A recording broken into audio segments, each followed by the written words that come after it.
Hello and I welcome to our channel. इस video में हम बात करेंगे कि एनसीएफ 2005 यानी कि नेशनल करिकुलम फ्रेमवर्क 2005 को क्यों बनाया गया, इसका निर्माण कौन सी संस्था ने किया, किसकी अध्यक्षता में इसका निर्माण किया गया और इसका मुख्य उद्देश्य या मुख्य लक्ष्य क्या था। तो आरंभ करते हैं इस ज्ञानवर्धक वीडियो को। सबसे पहले कि एनसीएफ 2005 क्या था। भारत में जितने भी स्कूल हैं, ठीक है, उनका एक तरह का एक दस्तावेज बनाया गया कि भाई इस रूल इन रूल के हिसाब से हम बच्चों को पढ़ाएंगे।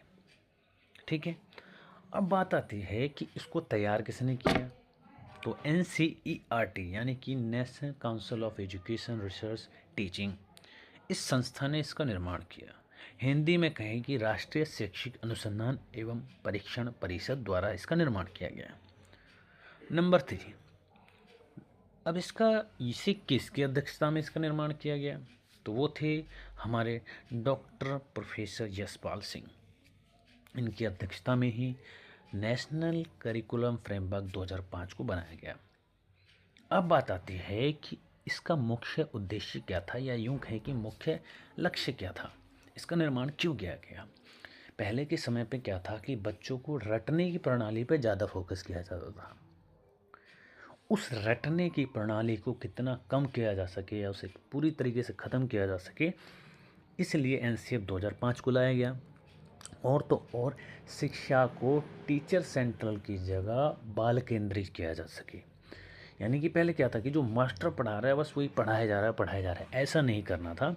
इस चीज़ में बदलाव करने के लिए एनसीएफ 2005 को लाया गया और बाल केंद्रित शिक्षा पर बल दिया गया। आगे हम बात करेंगे एनसीएफ 2005 के कुछ प्रमुख उद्देश्यों के बारे में। ये देखिए, अब देखो 2005 का जो राष्ट्रीय पाठ्यचर्या रूपरेखा है वो बहुत बड़ा दस्तावेज है। अब हम यहाँ जो बात करने वाले हैं मेन टॉपिक्स की जो आपके एग्ज़ाम में आएंगे, ठीक है। तो सबसे पहला है आपका एनसीएफ 2005 के प्रमुख उद्देश्य, जो कि मैं बताता हूँ। आपको कुछ नहीं करना है, आपको सिर्फ इस वीडियो को ध्यानपूर्वक सुनना है।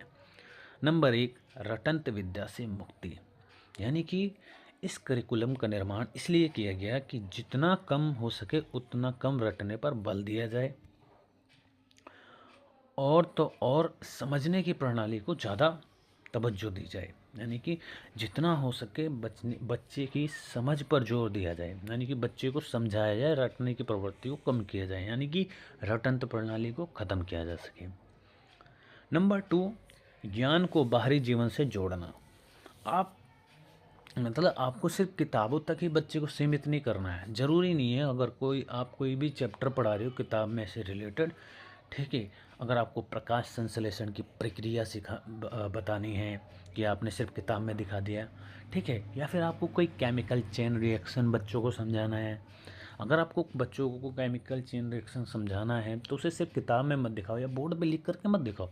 उससे आपको क्या करना है, आपको उसे क्लास कहीं कि जो लैब होती है, लैब में ले जा करके बच्चों को केमिकल रिएक्शन करके दिखाओ, तब बच्चे समझेंगे कि केमिकल रिएक्शन क्या होता है। नंबर 3, पाठ्यचर्या का संवर्धन। यानी कि पाठ्य पुस्तकों से आगे बढ़कर समग्र विकास के अवसर। यानी कि हमें बच्चों को सिर्फ पाठ्य पुस्तक तक सीमित नहीं रखना, उन्हें जितने भी कल्चरल जो क्या कहें कि डे होते हैं, उन पे जो प्रोग्राम कराए जाते हैं उनमें बच्चों को पार्टिसिपेट करवाना, नए नए यूँ कहें कि प्रोग्राम करवाते रहना है। जैसे पेंटिंग का प्रोग्राम हो गया, जैसे त्यौहार आता है 2 अक्टूबर के टाइम पे कोई जीके क्विज़ करा दिए। इन सब तरीक़ों के नए नए टाइम के प्रोग्राम करवाएं, बच्चों को सिर्फ पाठ्यचर्या तक ही सीमित ना रखें, कहने का मतलब ये है। नंबर 4 आता है बाल केंद्रित शिक्षा। यानी कि बच्चे की आवश्यकता और सक्रिय भागीदारी पर फोकस। यानी कि बच्चे का जब जो हम पढ़ा रहे हैं, ठीक है, पढ़ाते समय कक्षा के अंदर बच्चे का इन्वॉल्वमेंट होना ज़रूरी है। नहीं पता लगे कि आप सिर्फ पढ़ाए जा रहे हैं, आप देख ही नहीं रहे कि बच्चे का दिमाग कहाँ है। बच्चा तो आपकी बात सुन रहा है, वो आप एक दिशा में देख रहे हो पढ़ाते वक्त, ठीक है, और बच्चा क्या है, बच्चा आपकी तरफ नहीं देख रहा, बच्चा बाहर की तरफ देख रहा है। तो वो जो शिक्षा है वो सिर्फ आपके सेंट्रिक, आप सिर्फ पढ़ाए जा रहे हो, आप बच्चे को देख ही नहीं रहे हो। तो हमें उस बच्चे को भी ध्यान में रखते हुए कक्षा में पढ़ाना है, इसीलिए कहा है बाल केंद्रित शिक्षा। और तो और हमारा जो पांचवा पॉइंट है वो है परीक्षा प्रणाली में सुधार, यानी कि परीक्षा को अधिक से अधिक लचीला और कक्षा जीवन से एकीकृत बनाया जाए, जिसको ध्यान में रखते CCE लाया गया था, कॉम्प्रहेंसिव कंटिन्यूअस इवैल्यूएशन, यानी कि सतत मूल्यांकन।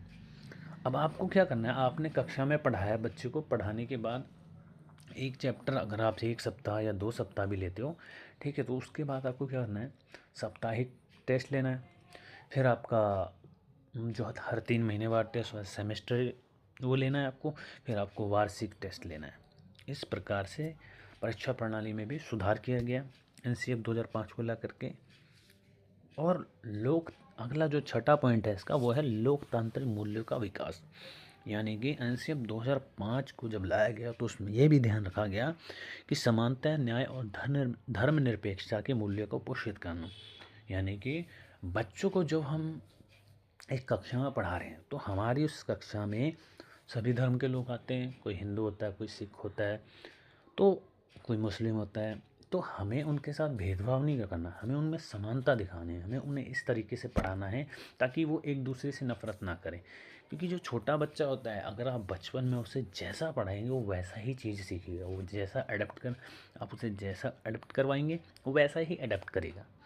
इसलिए बेस्ट है कि हम बच्चों को समानता की भावना के बारे में ज्ञान दें, न्याय के बारे में बताएं, जिसके अंतर्गत हम मोरल स्टोरी सुना सकते हैं बच्चों को, और धर्मनिरपेक्षता, यानी कि सभी धर्मों का सम्मान किया जाए। आशा करता हूँ ये वीडियो आपको अच्छा लगा होगा। NCF 2005 की यह थी कुछ ज्ञानवर्धक वीडियो से संबंधित कुछ जानकारी।